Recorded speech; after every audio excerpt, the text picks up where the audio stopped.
Olá, sejam bem-vindos ao programa Lei e Negócios.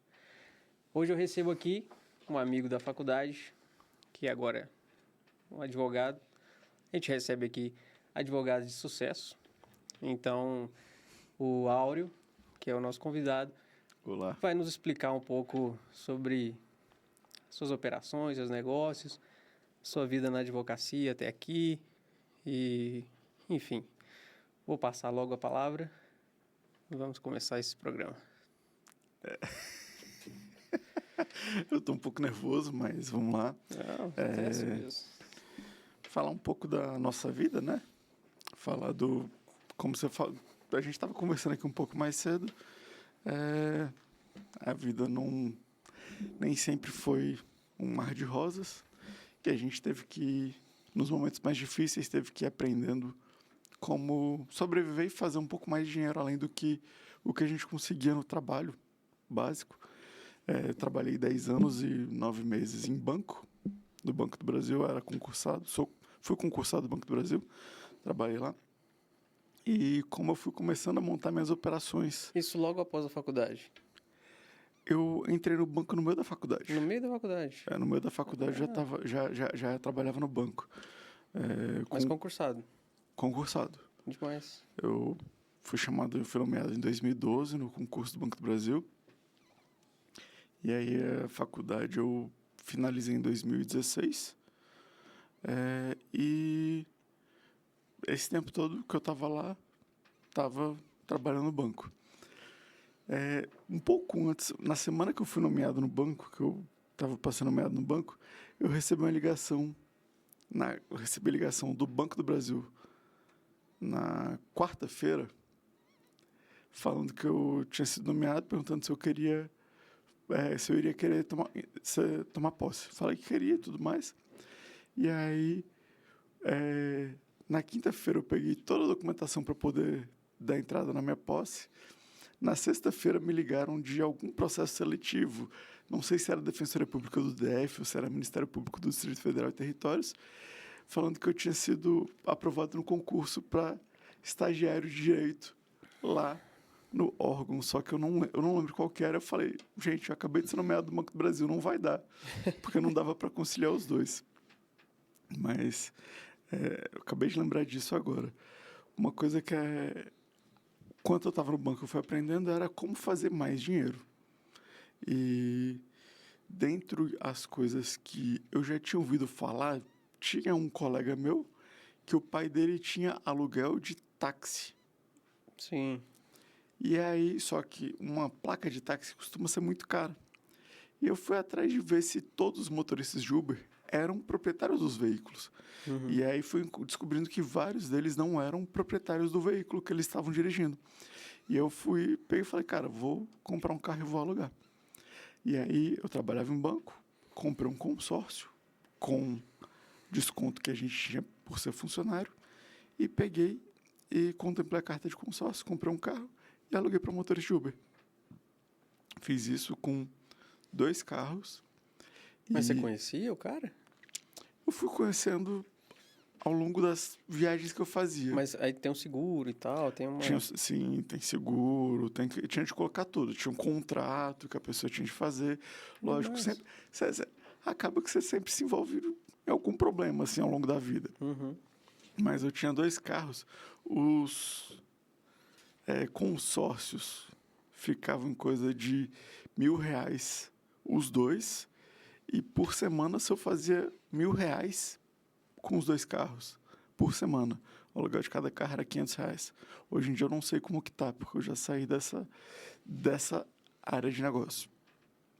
E aí eu fui fazendo um pezinho de meia e montando um pequeno patrimônio, mesmo que fosse um patrimônio que estava se depreciando ao longo do tempo. Uhum. Mas ele estava se pagando ao mesmo tempo que estava se depreciando, mas vale a pena. E você estava aprendendo também. Sim, vale a pena manter aquele negócio ali enquanto ele estava rodando. Veio a pandemia. Pandemia quebrou o motor de Uber, não tinha mais ninguém. Peguei os carros, fiquei segurando um tempo. O que eu tinha feito, eu consegui me manter durante 6 meses ainda com os carros, mesmo que os carros não estivessem gerando lucro, mantive com os carros, até que eu peguei e falei, cara, eu tenho que vender, vendi os carros. Mas deu para fazer Mas você já tinha quitado as parcelas? Não, vendi os carros, vendi... Com o ágio. Não foi nem um ágio, eu vendi pro o cara que comprou, quitou o carro e me pagou a diferença. É demais. Então, assim, valeu muito a pena enquanto funcionou, enquanto rodou. Depois disso, aí eu fiz um pezinho de meia e comprei o primeiro apartamento do Airbnb. Aí eu juntei com o meu FGTS.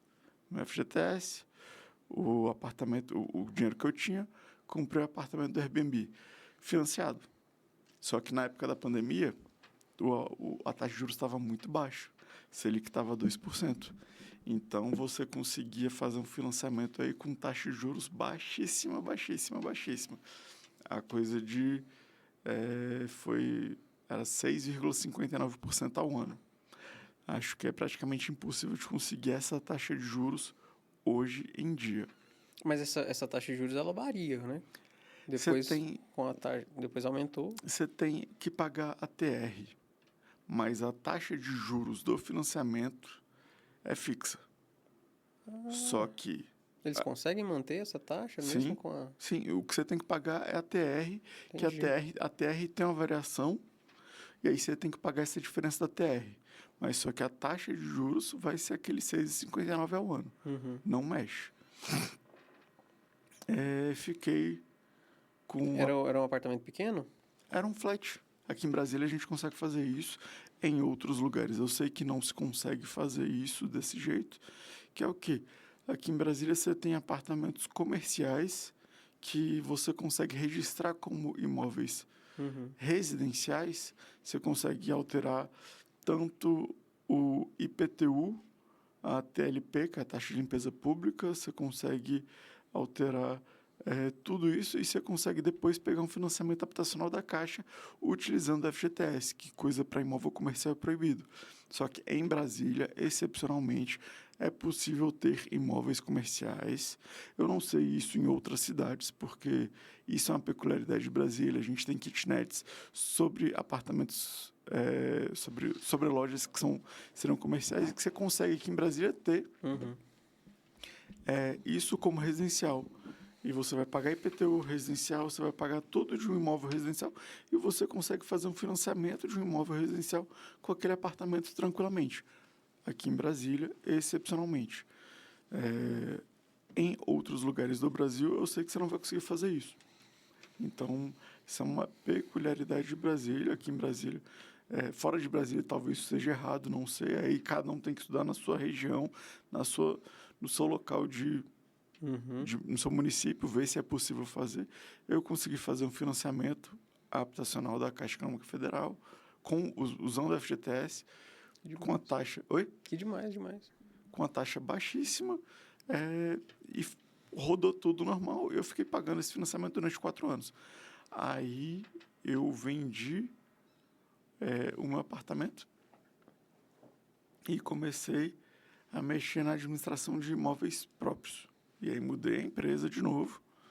A empresa antes era uma empresa hoteleira, pagando simples, aí agora a empresa já sai do simples, vai para lucro presumido, já tem que mudar porque já são imóveis próprios. Você já compra imóveis que vão estar no nome da sua empresa e você aluga esses imóveis e o aluguel desses imóveis fixo já mensal já paga o valor da prestação do que você estiver pagando e já consegue ir também gerando um lucro para a empresa, além de ir fazendo patrimônio. Então, deixa eu ver se eu entendi. Você mudou a operação da empresa a partir do momento que você vendeu o apartamento. Eu mudei a operação da empresa porque a empresa antes era uma empresa que vendia, que só era hospedagem de temporada, aluguel de temporada.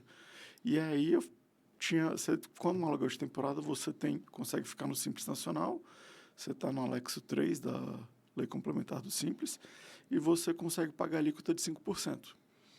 Aí quando você muda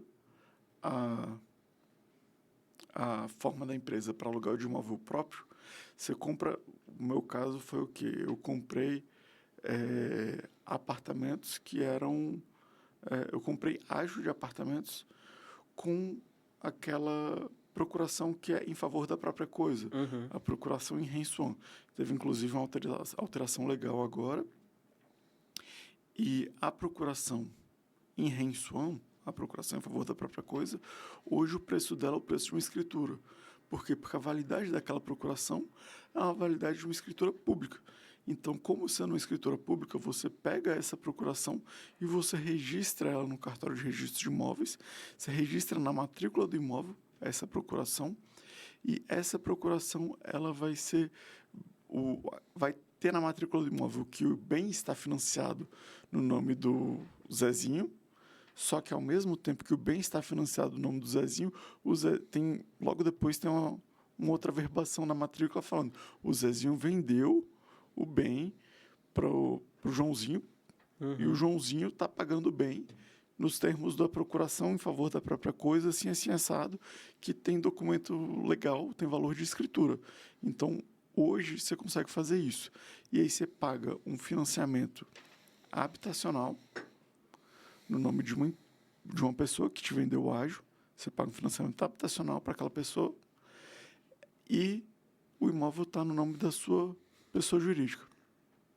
E você já incorpora ele no patrimônio da sua pessoa jurídica, pelo valor que você pagou e pela escritura pública que você tem do imóvel.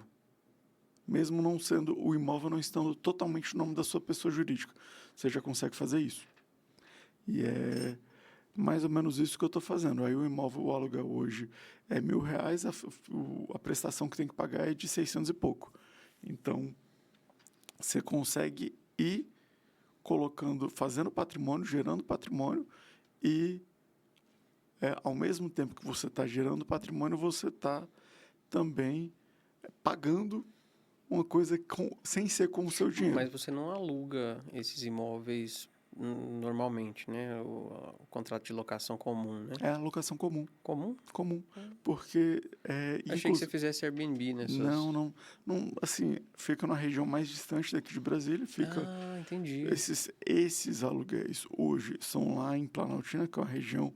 É uma cidade que a gente chama de satélite. Né? É uma cidade satélite daqui de Brasília, fica no entorno do centro da cidade. O aluguel está saindo na faixa de R$1.000, só que você não consegue mais comprar um apartamento por esse valor. Você não consegue mais já pegar um financiamento assim, ficando com prestação de R$600, R$700. Tudo isso hoje em dia é só se você comprar ágio, só que aí você vai ter que ter 50, 60, 70 mil para comprar o ágio de uma vez. Então acaba que sai pesado para muita gente. Eu consegui fazer isso quando eu vendi o apartamento que estava financiado. Aí se eu vendi o apartamento que eu comprei por 300 mil, eu peguei e botei quase 4, assim, lógico, eu vendi o apartamento por quase 400, 390. A diferença de 390 para o 220, que era o que tinha, eu tive de pagar o corretor, mas fica com 150 mil mais ou menos no bolso. Você pega e vai lá e aplica de novo esse dinheiro. Tem que fazer o bolo crescer, senão... Se você errar um pouquinho a mão ali e parar de fazer o bolo crescer, você acaba que você vai gerando mais gasto depois do que aumentando seu patrimônio e gerando receita para você. Cara, essa história é muito interessante porque o nosso programa é sobre lei e negócios, né? E eu comecei na advocacia. Você também leva a advocacia simultaneamente, né? Sim. Mas o advogado é um empreendedor, né? Naturalmente. Então, empreender e entender que o advogado é uma figura que autônoma no mercado, isso te coloca realmente numa situação de vantagem em relação aos demais que não pensam, que pensam só em escrever peças e estar na operação diária da advocacia, né? Assim, se o advogado não tiver visão de empreendedorismo e achar que é só fazer peça, acaba que ele vai ficando para trás, porque ele também, além de fazer peça, ele tem que saber se vender para os clientes. Exatamente. Ele tem que... Não adianta só você ser uma pessoa que domina toda a técnica, mas se você não consegue captar um cliente, o seu escritório vai murchando, vai perdendo valor e você não consegue ir para um outro lugar, para um outro escritório, porque você não consegue levar clientes para o novo escritório. Então, você tem que ir sabendo o tempo inteiro a venda que você tem que fazer da sua pessoa, você tem que saber vender o seu produto, que no caso é o conhecimento da lei, só que ao mesmo tempo que você tem que saber isso, você também tem que saber isso de uma maneira mais fácil, porque não é todo mundo que vai saber e entender o que é um agravo, o que é uma manifestação que você vai ter que fazer lá, um agravo interno em cima de um agravo regimental. Então, você tem que saber falar para uma pessoa mais simples, para uma pessoa que não entende aquilo e, às vezes, ela consegue entender de outra forma, se você conseguir levar isso para o mundo dele. E tudo isso era com o começo de banco. No banco, quando eu trabalhava no banco, por muito tempo, eu trabalhei 10 anos e meio no banco, por muito tempo eu não cresci no banco porque eu não conseguia vender para as pessoas que eram mais humildes. Tipo assim, o banco quer que você venda um pacote de serviço de 30, 40 reais para uma pessoa que ganha um salário mínimo. Para mim, como advogado, como uma pessoa... eu falo, cara, como que essa pessoa que ganha um salário mínimo vai conseguir pagar 30, 40 reais ali no mês só para ter uma conta? Sabendo que ela pode ter uma conta sem ter custo nenhum. Então, assim, isso é muito... Eu não conseguia fazer muitas coisas no banco, mas fora do banco é muito mais fácil de vender produtos. Produtos da vida são outras coisas que são muito mais fáceis de vender. E aí você vai... não sei nem como dizer, mas você consegue ir além do que você está ali. Hoje em dia, eu sou concursado de novo. A empresa é minha? É minha, mas eu administro? Não. Eu tenho uma pessoa para administrar. Sim. Por quê? Porque eu não posso administrar. Eu tenho as ideias, as coisas que eu penso em fazer, como que eu posso fazer tal coisa. Eu sei o que eu quero para a minha empresa. Eu dou as ideias. Eu posso assinar as coisas? Não, eu não posso assinar. Eu não assino nada. Eu vou escrevendo o meu plano, eu vou bolando o plano na minha cabeça para poder, do caminho que eu quero seguir. Eu consigo fazer tudo? Não, a gente tem que o tempo inteiro adaptando de acordo com as situações. Se chegar um momento em que esse aluguel não estiver mais dando certo, eu precisar de mudar de novo, a gente muda de novo. E o tempo inteiro assim. Para mim, 4 anos foi o que deu muito certo para mim, foi o que deu 4 anos de Airbnb. Hoje em dia, a gente já tem algumas empresas muito grandes chegando aqui em Brasília e que estão pegando muitas coisas. Não sei se você já viu, a Seazon está chegando aqui. A Seazon é muito forte lá no Rio Grande do Sul, não só no Rio Grande do Sul. Santa Catarina, Balneário Camboriú, Floripa, Paraná, São Paulo já tem muito da Seazon também. E ela está chegando aqui em Brasília. Também tem uma outra que Be My Guest, que também está vindo para cá. São duas empresas, a Be My Guest fica no Nordeste e a Seazon ficava na região Sul. Então, as duas estão vindo para cá, estão vindo para Brasília. Então, hoje em dia, eu já administrei 5 apartamentos, 4 alugados e um meu. Era fácil de ter a gestão, só que essas empresas fazem gestão de 200, 300 imóveis. E o negócio deles é muito maior do que o seu. Elas fazem aluguel em todas as plataformas, elas conseguem integrar tudo isso. Eu fazia só no Airbnb, tentei até fazer fora, em outras empresas, mas aí eu tentei exportar meu calendário, não deu certo. Eu tive um overbooking. Além de ter um overbooking, a outra empresa ela só pagava uma vez por mês, depois que a pessoa já tinha ido embora.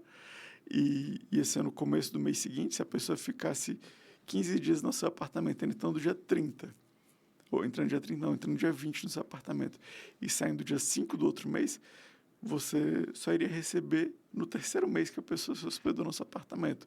Então, você tem que ter um giro muito maior, você tem um fluxo de caixa muito robusto. E no Airbnb, o que eu fazia, não, a pessoa entrou hoje, amanhã o dinheiro já estava na minha conta. Sim, sim. Então, acaba que você conseguia pagar a prestação de um financiamento, como era o meu caso. Eu não comprei um apartamento quitado, financei. Você conseguia pegar um apartamento pagando a prestação muito mais fácil, porque o seu fluxo de caixa não ficava defasado.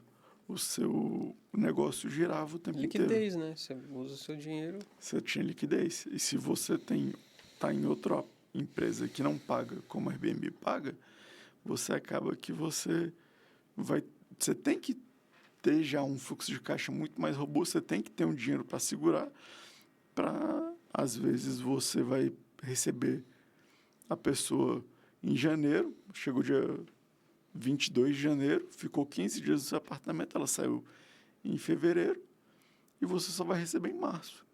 Você tem que segurar aí quase que 40 dias sem receber.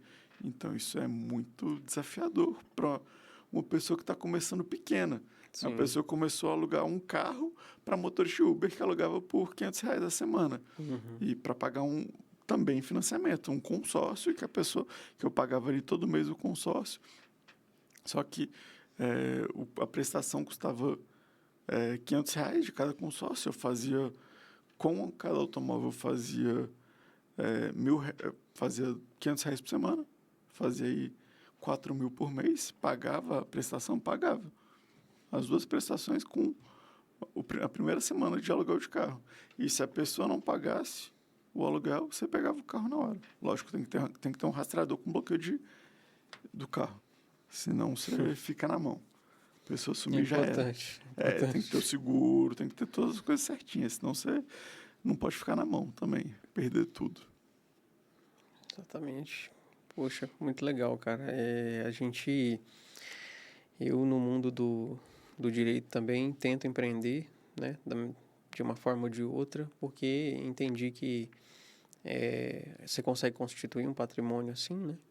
Você também falou das suas operações, que você leva algumas operações financeiras. Quer falar um pouco sobre isso? Sobre bolsa de valores? Você tem experiência com banco?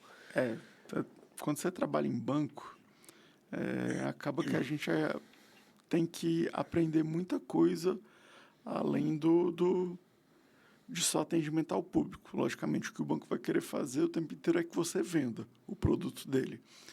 Mas, muitas vezes, além de vender o produto dele, você vai ter que saber ver a vida financeira do seu cliente. Eu, quando trabalhava com pessoa jurídica, isso era muito corriqueiro a gente ter que fazer, porque você acaba tendo que entender a saúde financeira da empresa, entender como que está o fluxo de caixa da empresa.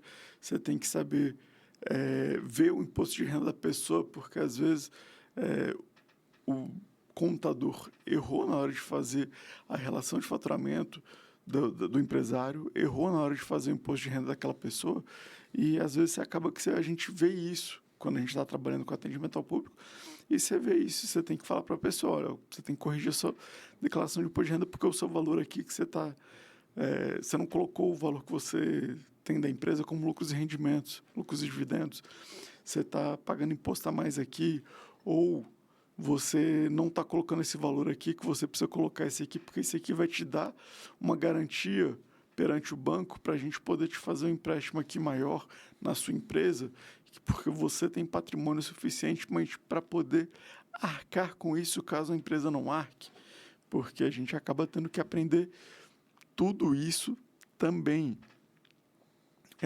E, logicamente, quando você trabalha em banco, você vai buscando, dentro das outras coisas que você pode fazer dinheiro, uma das outras coisas que eu fui vendo que já não era mais para o banco, era só para mim, eu fui atrás de buscar formas de investir o meu dinheiro.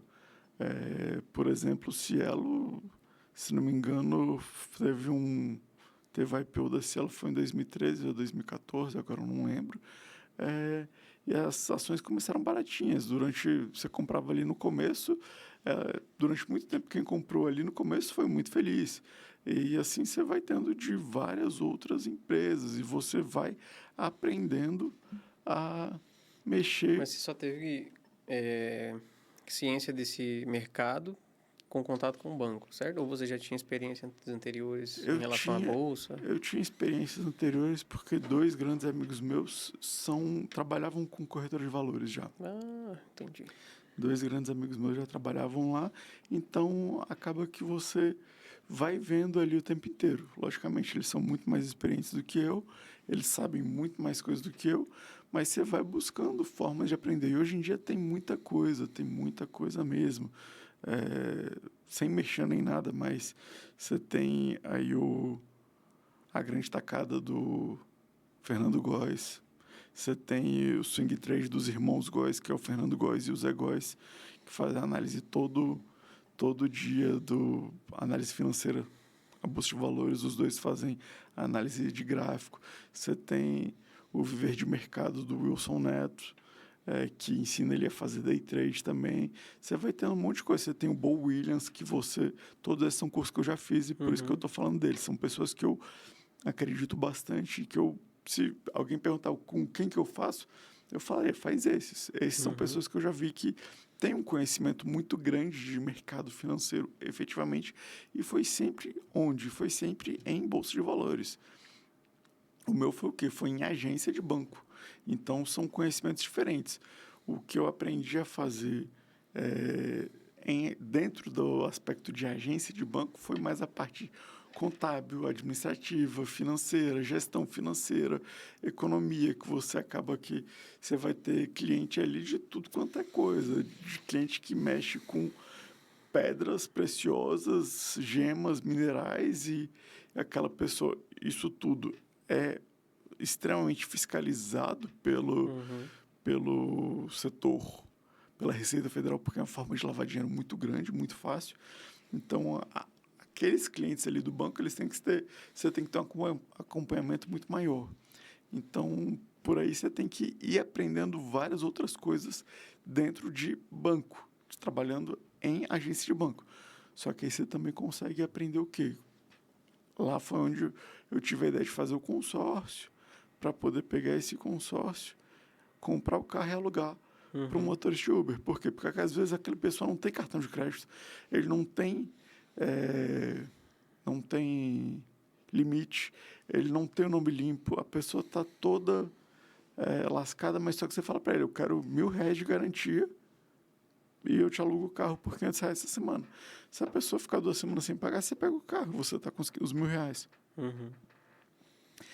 E aí você começa a ir trabalhando a sua cabeça de formas a ir crescendo.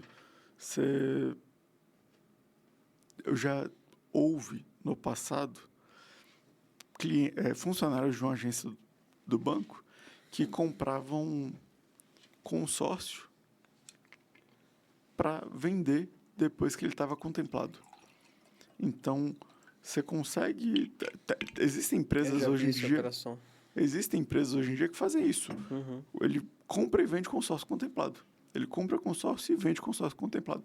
E ele coloca um spread ali de 2, 3, 5, às vezes 1% de ganho. Por quê? Porque às vezes o negócio dele, se ele está vendendo uma carta de 200 mil, ele não consegue colocar 5% de ganho, mas ele vai conseguir colocar 1% ali. E 1% de 200 mil já é R$2.000. Agora, um consórcio de, às vezes, 30 mil, ele consegue colocar ali 4%, 5%. Por quê? Porque a diferença vai ser muito pouca no valor final, só que aquilo ali vai ser o lucro da empresa dele. Então, tinha um ex-gerente geral do Banco do Brasil que montou uma empresa só de venda de consórcio. Ele era representante da BB Consórcios, ele vendia consórcios do Banco do Brasil, ele trabalhava com isso, e ele vendia carta contemplada. Ele colocava ali um spread de 2%, 3% em cima de todo o consórcio que ele vendia. 5% em cima da carta de 30 mil é R$1.500, não é nada. Agora, 5% em cima de uma carta de 200 mil é R$10.000, é muita coisa. Então, você consegue ir trabalhando ali de 1% a 5% em cima do que você quiser. E, assim, eu falo isso, que o dinheiro... Fazer dinheiro não é trabalhar. Não é trabalhar, é a cabeça. É a forma de pensar. Porque comprar um carro para alugar é totalmente diferente de comprar um carro para você dirigir. Se você compra um carro para alugar, aquele carro, ele vai ser ele é um ativo que deprecia ao longo do tempo, deprecia grandemente ao longo do tempo, mas ele serve como passivo para você, ou serve como ativo para você. Ele é um ativo porque ele bota dinheiro no seu bolso. E eu vou usar o termo de ativo e passivo aqui como o Robert Kiyosaki no livro Pai Rico, Pai Pobre. Porque se você falar que ativa é o que é o patrimônio da empresa, às vezes não. Uma casa, se você só está pagando por ela, aquela casa, por mais que seja um ativo seu, ela está consumindo seu dinheiro, ela está servindo como passivo no seu fluxo de caixa. Sim. E aí você consegue ir pegando coisas, montando esquemas, montando ideias para você conseguir ter, ao longo do tempo, formas de fazer dinheiro, formas de aumentar seu dinheiro e, ao mesmo tempo, logicamente, você começa comprando um patrimônio que se deprecia ao longo do tempo e aí quando você crescer um pouquinho, você passa a comprar um patrimônio que se valoriza ao longo do tempo. Eu comecei com um carro. O carro que eu alugava para motorista de Uber. Aí depois eu vendi um carro que estava quitado, comprei 2 no consórcio. De 2, eu vendi os 2, peguei dinheiro, comprei um apartamento. O apartamento não foi para morar, porque se fosse para morar, eu estaria pagando tudo, não estaria tendo dinheiro, não sobraria dinheiro para fazer nada. Aluguei durante 4 anos o apartamento.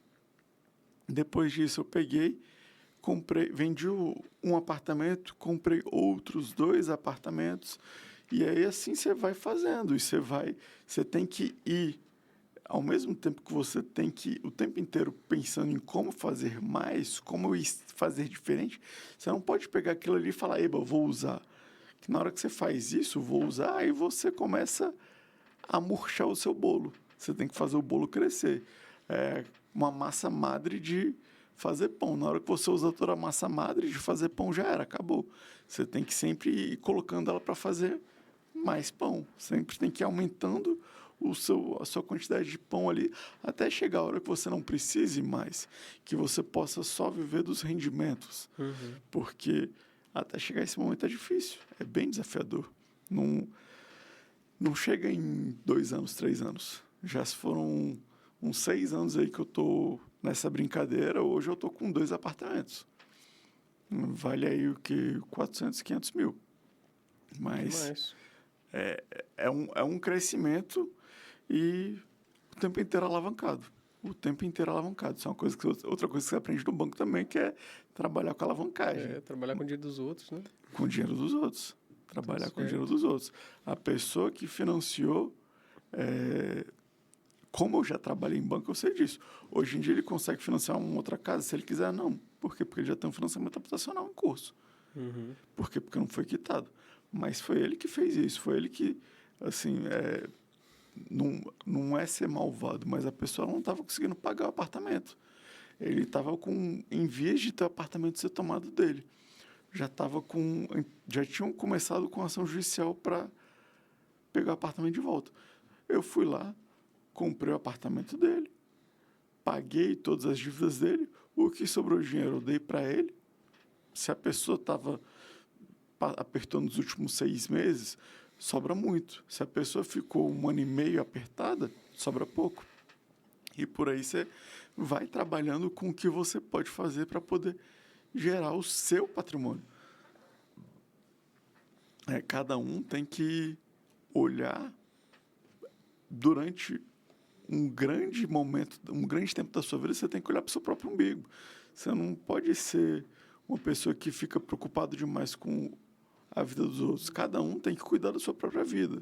Se eu ficar me preocupando com a vida dos outros, eu vou ficar coitadinho daquele rapaz. Mas, poxa, olha, eu fico com pena de você, tenho dó de você, mas, eu posso te ajudar dessa forma. Eu vou te livrar dessa dívida. Eu estou fazendo isso não é porque eu estou explorando ele, é porque eu estou realmente ajudando aquela pessoa, senão ele vai perder e não vai receber nada. É verdade, isso é raciocínio dos leilões, né? Não. Assim, ainda não compro em leilão. Sim. Porque falta ainda aumentar muito o capital para poder comprar em leilão. Mas a ideia é depois chegar na frente, tô com 1 milhão, 2 milhões, aí eu vou comprando em leilão. E, assim, você consegue comprar apartamentos que, muitas vezes, já foram... primeira praça não foi vendido, segunda praça não foi vendido, terceira praça não foi vendido. Você consegue chegar lá e fazer a compra com a compra direta. E aí você compra isso com um valor de deságio Ou bem se menor. juntar a outros investidores e Não. tentar Se comprar você tiver... também. A gente tem uma operação dessas aqui. Sim, eu ainda não consigo, acho que, me juntar a esse bolo, porque acho que o bid-in, a compra para entrar na mesa, é um pouco alta para o meu capital agora. Mas, sim, esse é o plano. A ideia é você ir crescendo ao longo do tempo e cada dia olhar para o passado e falar o que eu posso fazer de diferente para poder ficar melhor na frente. O que eu posso fazer aqui agora para poder melhorar mais ainda a minha operação aqui na frente. Como é que você avalia que o direito te ajudou nessas operações? O que o direito contribui aí para... Olha, primeira coisa é a gente se proteger. O direito ensina a gente a se proteger. Eu posso proteger uma outra pessoa? Posso. Mas se eu posso proteger uma outra pessoa, posso mais ainda me proteger. Coisas básicas. Você sempre vai ter contratos das coisas que você faz. Você sempre pode... muitas vezes, como vai ser um contrato entre particulares, não estou dizendo que isso é legal nem nada, tá, gente? Mas você pode colocar cláusulas que sejam talvez um pouco mais leoninas para o outro e menos leoninas para você. Por quê? Para a sua proteção. Eu te falei que eu comecei com aluguel de carro. Um dos motivos que me fez sair do aluguel de carro foi porque o cara que eu alugava, ele se envolveu com crime organizado. Ixi. Pois é, aí usou o carro que está no meu nome para participar de um roubo de um policial rodoviário federal, cheio de câmera na casa dele. Roubaram lá a casa do cara. E aí você continua com isso depois. Só que eu tenho um contrato, está registrado em cartório, eu tenho o documento da pessoa, eu tenho o endereço dela, eu tenho o telefone dela. Assim que falaram isso, eu peguei e falei, não, ó, tá aqui, ó. Não tem nada a ver com isso, não. Esse carro está alugado aqui, eu não fui eu que fiz isso, tá aqui essa pessoa, eu tenho um rastreador, tá aqui, ó. Peguei, mostrei todo o histórico do carro, falei, essa pessoa tá aqui, assim, assim, assim. Se quiser, pode prender ela, pode ir lá, a gente pega, eu vou lá com vocês, eu pego o carro. Não tô nem aí. Eu não tenho a ver com isso. Primeira Um coisa desavisado não teria um contrato e estaria agora respondendo a um processo. Não tem contrato, às vezes não colocou um rastreador no carro, ou às vezes colocou só um, coloca 2, no mínimo 2. Por que no mínimo 2? Coloca um no lugar de fácil acesso e um no lugar bem horrível de achar. Por quê? Porque se essa pessoa desconfiar que tem um rastreador e tirar o primeiro rastreador, você tem um segundo ainda. Você consegue bloquear o carro e você consegue pegar o carro de volta. Então, você tem que montar estratégias de proteção. A primeira pessoa que você tem que proteger é você. É você mesmo. Depois que você se protege, depois que você está seguro, aí você pode fazer coisas para segurar ou garantir a segurança dos outros. E aí depois eu fiquei vendi o carro e fui pro Airbnb.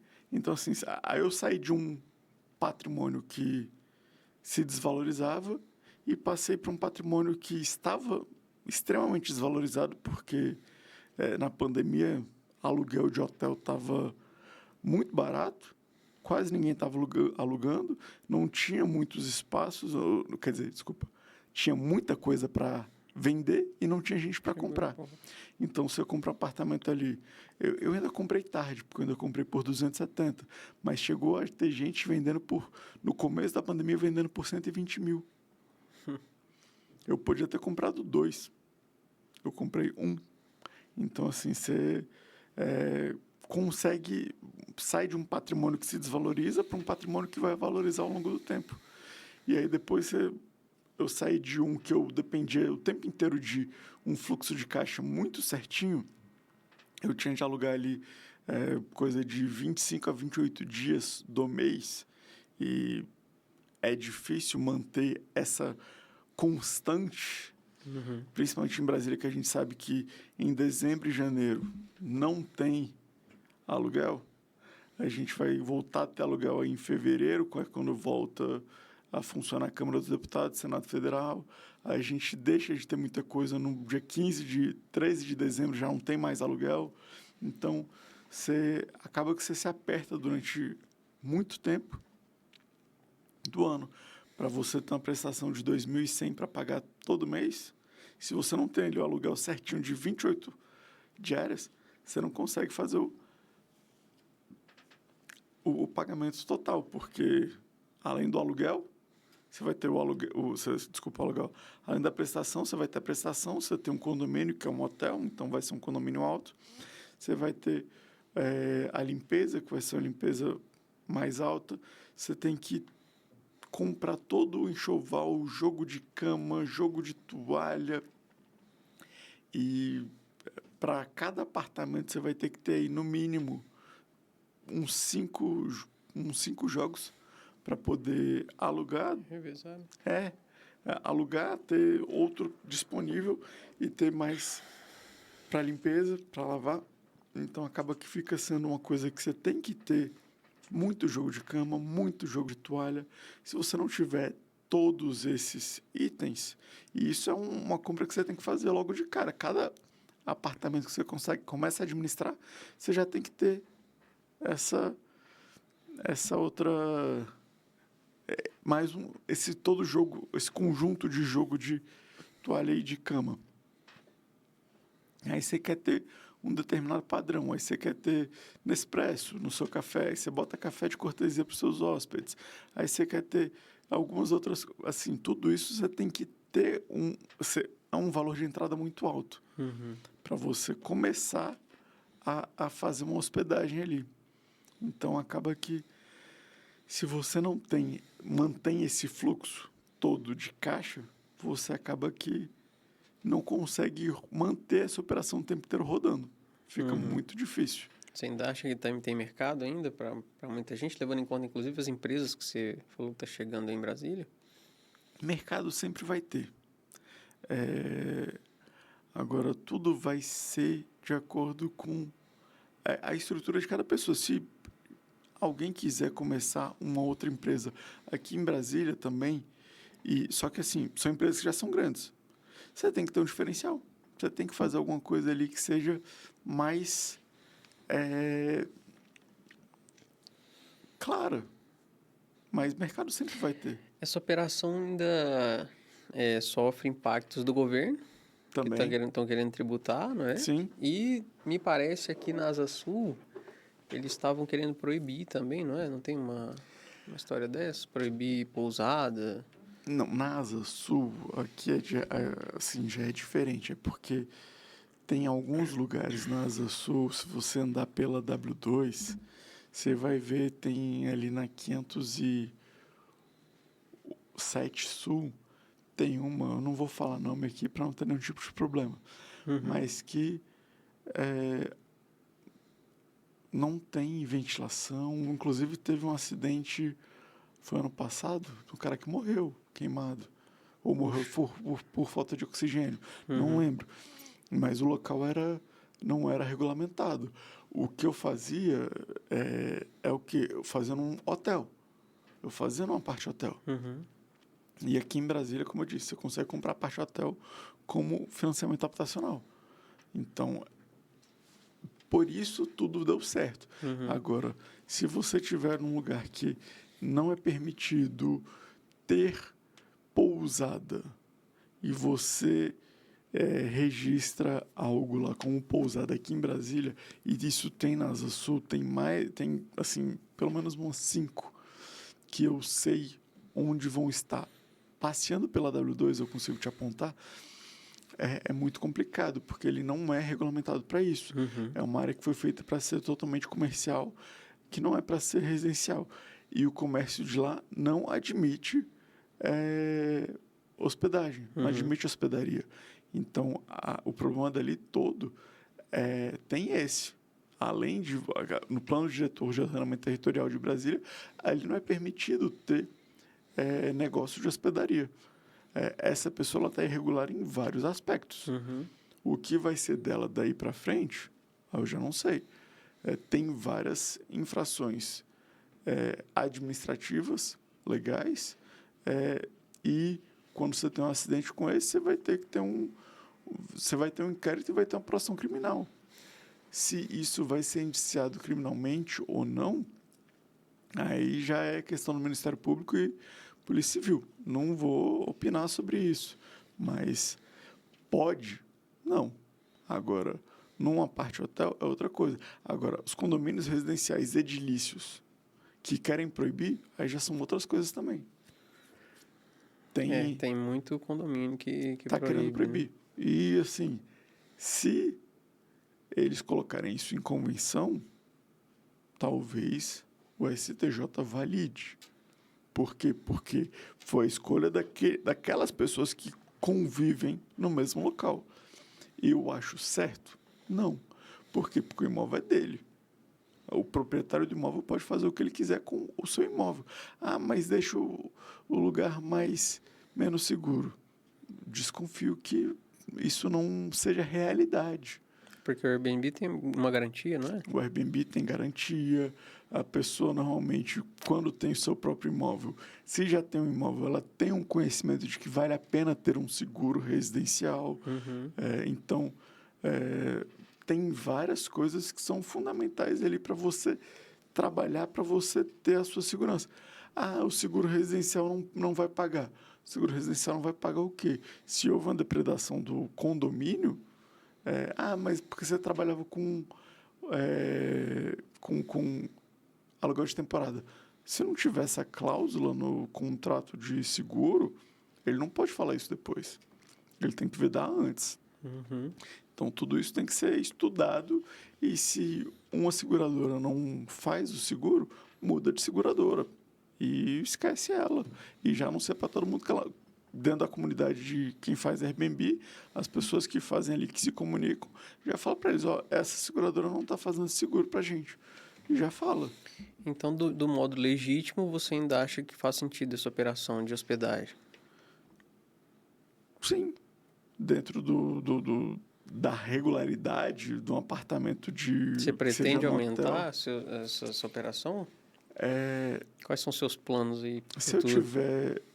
Se eu conseguir ganhar um dos processos que estão em andamento, eu ganhando um desses processos, eu acho que eu consigo comprar um consórcio que eu vou contemplar ele com um valor de mais ou menos aí uns 2 milhões. Aí talvez valha a pena, porque eu não vou ter um apartamento só.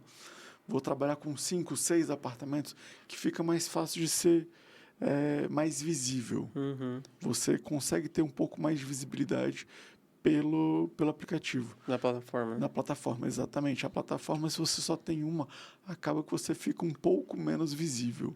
Quando você tem mais unidades, você vai ficando mais fácil de você ser mais visível.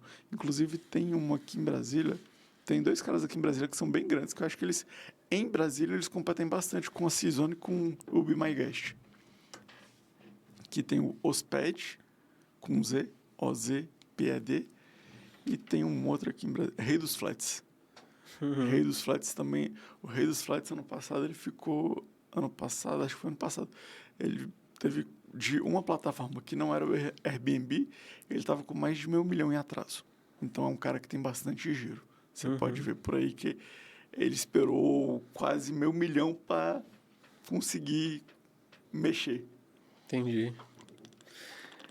Você mencionou que no início você fez um financiamento e agora o consórcio, porque você vai... Quais são os Os prós e os benefícios? contras. O financiamento, você tem que ter um valor muito grande. Você tem que ter no mínimo 20% de entrada. E um financiamento você só consegue fazer um por pessoa física. Esse é o problema. Esse é um grande contra. Muitas vezes você costuma ter uma taxa de juros baixa. Só que num consórcio você não tem taxa de juros. Você vai ter taxa de administração. E com consórcio, se você consegue fazer um consórcio de 2 milhões, você consegue comprar aí 5 apartamentos de 400 mil. 5 apartamentos de 400 mil, você vai ter muita coisa, você vai ter muito apartamento, você vai ter uma taxa de administração que ela é fixa em cima do valor, varia aí em torno de acho que 12 a 25%, depende de banco para banco, de concessionária para concessionária, sei lá como é que vai ser o nome, por ser consórcio é concessionária, não sei como é que é, mas costuma ser tudo banco. Aí vai ser Banco Corbrais, Banco sei lá o quê, Banco do Brasil, todos esses bancos grandes vão ter. E aí você tem as startups que estão começando hoje em dia também, que vão oferecer taxa de administração muito mais baixa. Se você tiver com uma taxa de administração muito baixa e 2 milhões, conseguir dividir esses 2 milhões em várias unidades, comprar 4 apartamentos, 5 apartamentos diferentes, você consegue ter aí talvez uma prestação que gire em torno de 5, 6 mil reais. E para 5 unidades fazer esse valor é fácil. Você não precisa de uma taxa de ocupação tão grande. Você consegue com 5 unidades, quando eu tinha 5 unidades, quando eu gerei 5 unidades, cada unidade minha fazia em torno de 4.500 a 5.500. Então, com 5 unidades, você está fazendo aí 22 mil reais de teto e coisa de 18 mil, 19 mil de piso e a 22 mil de teto. E aí, com uma prestação de 6 mil reais, fica fácil de você pagar. Logicamente, isso tudo tem que ter o valor de lance, por isso que eu estou esperando sair o consórcio. Um dos processos dá certo. Se ele der certo, eu vou ter uma grana boa para poder dar o lance, contemplar 2 milhões e poder aplicar. E aí, às vezes, dependendo de quem for, qual banco você está fazendo, você usou o lance embutido. E aí você vai pagar uma taxa de administração maior, só que você vai ter uma alavancagem maior também. Então, às vezes, você vai pagar a taxa de administração em cima de 2,5 milhões, e desses 2,5 milhões você vai usar 500 mil para dar de lance. Você não vai usar esses 500 mil. Só que você vai pagar a taxa de administração em cima desses 500 mil. Vale a pena porque você vai usar esses 500 mil como lance embutido. Você não vai usar esse dinheiro vai ser da própria corretora, ela vai voltar para ela. Você vai aumentar a margem de lucro dela.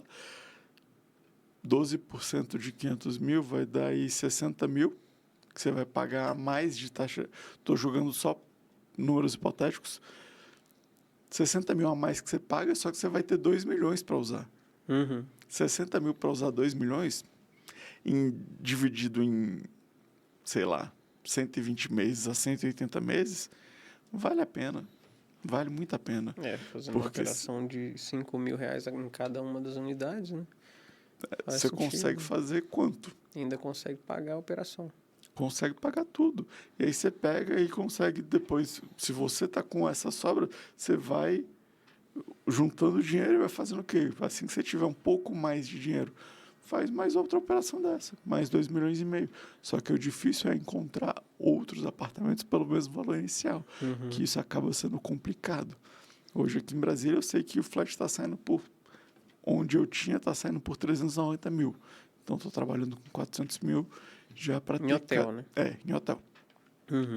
Lógico, tem flat que vai ser muito mais caro. Tem flat aí que na região do Blue Tree ali, não é mais Blue Tree, Royal Tulip, tá valendo, sei lá, 600, 700 mil. Só que é um apartamento maior, do lado do Palácio da Alvorada, você tá do lado da Presidência da República, assim, ali fica muito mais caro. Mas só que eu não sei quanto que dá uma operação lá. Sei que eles proíbem aluguel por menos do que 30 dias, por convenção de condomínio deles. Então não dá para fazer Airbnb mais lá. Poxa. Só se for por mais de 30 dias. Entendi. E assim você vai tendo diversos locais que você pode procurar. Estou sabendo de alguns lugares aqui na Asa Sul que estão saindo mais barato. Você tem alguns flats aqui na Asa Sul que estão saindo, você consegue por 250 a 300 mil. Demais, demais. E para a gente ir finalizando, o que você acha das criptos? É um mercado que eu não tenho conhecimento para falar muita coisa. Sei que o Bitcoin recentemente bateu os 90 mil. Tenho pouca coisa aportada em Bitcoin, tenho porque eu não mexo. Entendo o funcionamento de a parte dele de que você não deve inflacionar o mercado jamais. A visão dele muito parecida com a visão do lastro de ouro, entendo isso, mas eu não tenho muito conhecimento sobre o assunto para poder opinar. Sei, inclusive, que você tem, por exemplo, pessoas que podem falar coisas que não está falando nada a ver com isso, mas faz uma moeda se hiperinflacionar, como aconteceu com Elon Musk falando Do Dogecoin, né? Só que não foi da Dogecoin que ele falou recente, né? Que ele falou dele estar indo para o Doge também, para o Departamento de Eficiência Governamental. E aí ele fala uma coisa dessa, aí o povo pega e fala, tipo, não entende nada, aí vai lá e enche o bolso de Dogecoin, vende quando tá lá em cima, bota um monte de dinheiro no bolso e tem um monte de gente que se dá mal depois. Como ele falou de uma vez no passado, na pandemia, ele tweetou alguma coisa sobre Use Session, para todo mundo usar o Session, que é um aplicativo de troca de mensagem criptografada. E tinha uma empresa na Bolsa de Valores que se chamava Session, e não tinha nada a ver com o Session trocador de mensagens criptografadas e totalmente anônimo. E aí, essa Session da Bolsa de Valores disparou. E o povo, tipo, eles fizeram declarações falando, a gente não tem nada a ver com isso, a gente não sabe o que está acontecendo, a gente não tem motivo para poder o valor estar tão alto assim, tão elevado. Só que as pessoas não sabiam o que era. Então, você tem que ter um mercado muito volátil, complexo e do qual eu, honestamente, não domino. Entendi, Conheço pessoas que vivem disso, mas hoje, se eu não entendo, eu prefiro me manter um pouco fora. Eu vou comprando ali só um pouquinho, alguma coisa que eu não precise me preocupar com esse valor. Se explodir e for para 5 milhões, beleza, eu tenho dinheiro, mas eu não vou ficar mexendo com isso. Se quebrar também vai me fazer falta? Não, então tá tudo bem. É só isso que hoje em dia eu mantenho. Cara, as suas palavras são muito valiosas. Aprendi muito hoje. Eu tenho certeza que quem vai assistir está aprendendo demais também sobre mercado imobiliário, negócios. E você tem mais alguma coisa que você queira contribuir além? Cara, assim que eu me lembre, não. Só agradecer o convite, deixar aí aberto a próximas oportunidades. Se alguém quiser entrar em contato, fala com ele, que ele passa o contato. E é isso. Eu que agradeço a sua disponibilidade. Foi uma honra tê-lo aqui. Obrigado. Sempre muito bom. A gente tem um relacionamento fora, mas de amizade já de algum tempo, né? E, pô, de verdade foi muito bom, muito enriquecedor. Obrigado. Falar com uma pessoa que já trabalhou em banco, que já esteve envolvida no mercado imobiliário com muita intensidade e que vem da advocacia também, né, que vem do direito. É isso, gente. Uma boa tarde para todos e até a próxima. Bom dia, boa tarde, boa noite. Boa A gente noite. não sabe que horas que as pessoas vão ver, né? Exatamente. A todo mundo. Ótimo dia e valeu.